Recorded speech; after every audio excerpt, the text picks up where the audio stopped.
In order to clean this data, it looks like we need to clear all the blank lines.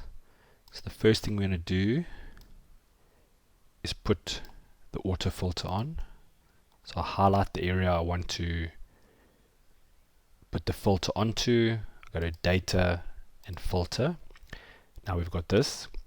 Now it's important then to look at your data and just see how we can tell Excel which rows we want to keep.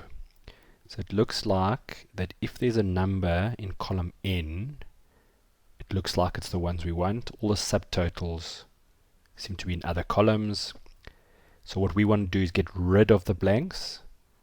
So we click on the filter and we tell it to show us the items we want to get rid of, so the blanks. So we get this. It's always useful just to scroll down and make sure that what you're seeing doesn't look like you need to keep it. If you're happy with it. Now I'm not going to delete the top few because I've got some headers there. But I'm probably going to go from here, go all the way down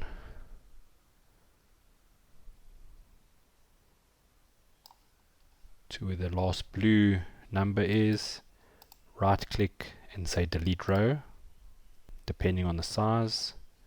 Seems to be done, and when I clear it, it looks much cleaner. That was the total we were looking for when we add this up. 186, 186.